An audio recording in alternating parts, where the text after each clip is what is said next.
There's a pattern in war debt that has erased middle classes, rewritten politics, and locked families into payments they never agreed to. And this is why it affects you. In 1919, Germany is handed a bill of 132 billion gold marks. In 1923, a loaf of bread costs 200 billion paper marks. In 195,325 billion in old war debt is quietly restructured in London. On October 3, 2010, a clerk authorizes 69.9 million euros for a war that ended in 1918. 3 generations, 92 years. One bill, unpayable debt, is imposed as punishment. It doesn't end conflict. It extends it across generations. This means the loser is given a bill so large it can't be paid, but is forced to try anyway. June 28, 1919. Palace of Versailles. German Foreign Minister Hermann Müller signs the treaty. No negotiation, just a signature. Article 231 assigns war guilt. Article 232 demands compensation. Article 233 starts payments before the total is even known. On May 5, 1921, the Reparations Commission sets the number 132 billion gold marks. In today's terms, about $440 billion. Germany's entire pre-war GDP in 1913 was roughly 50 billion marks. Let me show you the math. The bill is nearly 9 times a full year of national output. Germany's gold reserves in 1921, about 1 billion marks. Annual payment demanded, 2 billion marks, plus 26% of exports. Half of government revenue, gone. John Maynard Keynes, British Treasury official, writes in 1919 that this will bankrupt Germany and destabilize Europe. He is ignored. But here's the critical detail. The numbers weren't miscalculated. They were understood. When payment fails, force replaces negotiation. If money doesn't arrive, creditors take assets instead. January 11, 1923. France and Belgium send 40,000 troops into the Ruhr Valley, Germany's industrial core. Coal mines, steel mills, railways seized. German workers strike. The government tells them to resist and promises to pay their wages. Let me show you where the money comes from. They print it. July 1922, 493 marks per dollar.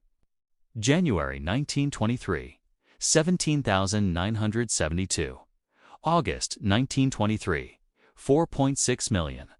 October 1923, 25.2 billion. November 15, 1923, 4.2 trillion marks per dollar.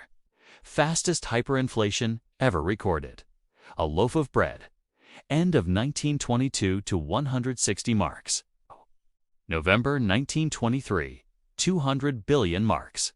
Savings vanish. Life insurance buys 1 loaf of bread. Pensions mean nothing. But here's the contradiction. Farmers with land survive. Factory owners survive. Cash savers are wiped out. Unpayable debt doesn't just destroy, it redistributes. Money moves from savers to asset holders, from the middle to the leveraged. A family with 100,000 marks saved in 1922 could live for years. By late 1923, it won't buy a stamp, but a borrower who owed 100,000 marks in 1921. By 1923, that debt equals a fraction of a crumb of bread. Let me show you what happened. Debts evaporated. Savings were annihilated. Germany's middle class, built over generations, disappears in months.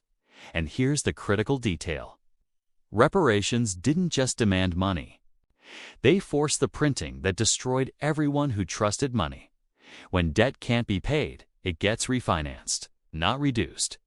Moved, new loans are used to pay old bills. The total grows. August 1924. The Dawes Plan, led by American banker Charles Dawes. Germany's annual payments are lowered at first, but Germany still has no money, so American banks step in.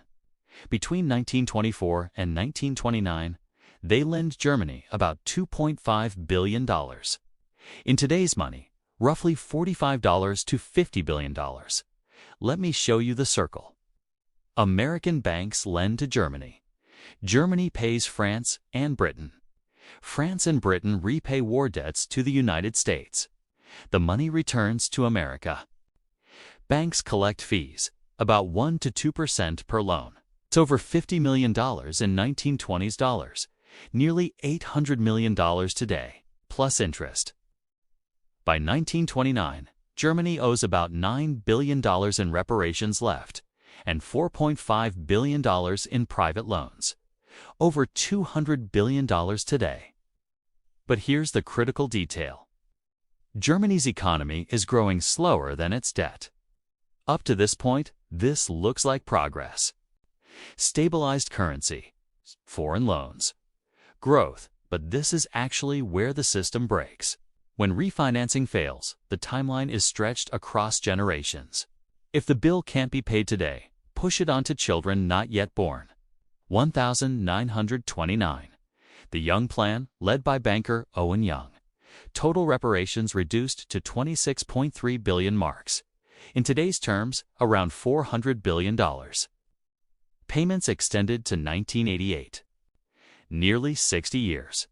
Let me show you what that means. A German child born in 1929 would still be paying at age 59. Then, October 1929, Wall Street crashes. American banks stop lending. Overnight, by 1932, unemployment hits 30%. Over 6 million Germans without jobs. Industrial production down 40%. Yet payments continue. But here's the critical detail.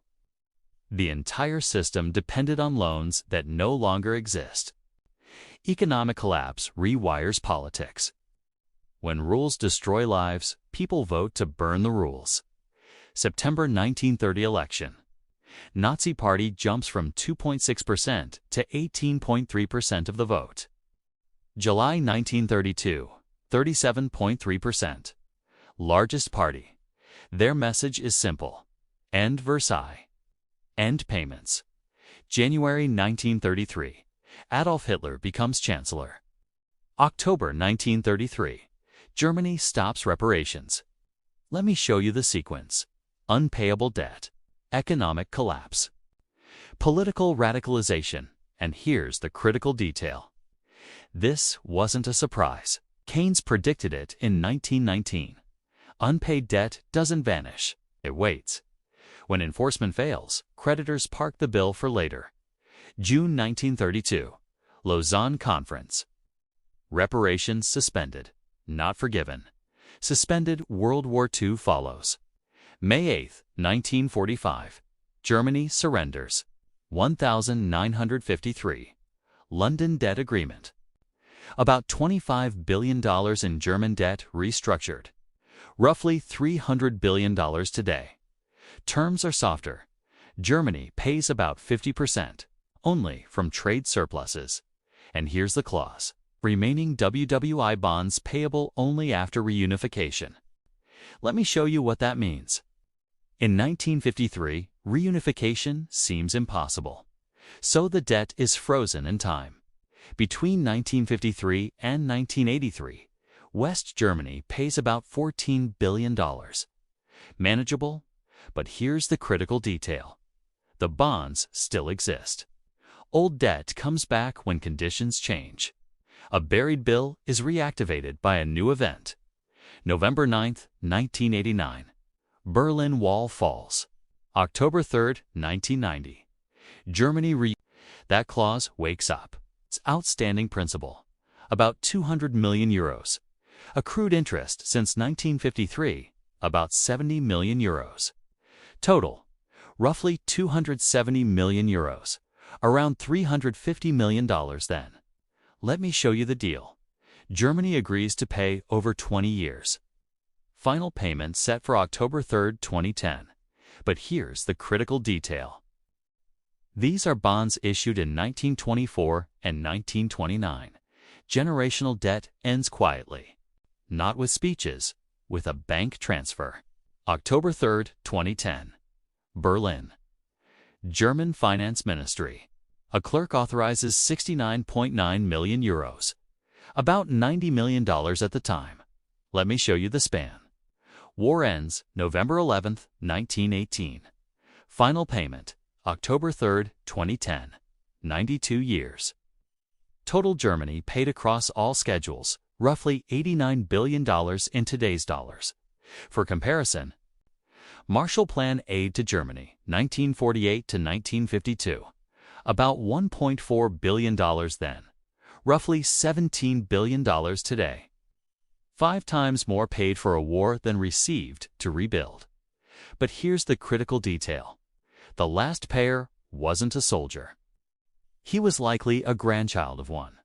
Right now, in 2025, old war debts didn't vanish. They were delayed. They moved through treaties, plans, moratoriums, and restructurings. Each step presented as resolution. Each step extending the timeline. Let me show you the alignment. 1919. Impose. 1924. Refinance. 1929. Extend. 1932. Suspend. 1953. Restructure. 1990. Reactivate. 2010. Close. Same mechanism. Debt as a tool to shape behavior long after the event that created it. Not prediction, pattern alignment. Here's what this means for you. It explains incentives. Creditors prefer timelines over forgiveness. Systems prefer rollover over reset. Because time turns impossible bills into manageable flows, it explains exposure. Whoever holds the paper gets paid, even decades later. Whoever lives under it adjusts their life around it, and it explains second-order effects. Not just money leaving, but savings wiped. Politics reshaped. Trust broken. No warning. Just understanding, unpayable debt is imposed. It's enforced, it's refinanced, it's extended. It's suspended. Then it comes back. And finally, it's closed by people who never agreed to it. This has happened 8 times before in this story alone. From Versailles in 1919 to Berlin in 2010. And this doesn't end here. If this changed how you see debt, time, and who really pays. Subscribe if you want to understand how systems really work. They're not going to teach you this in school. They're going to teach you treaties ended wars and debts get resolved. But history shows something else.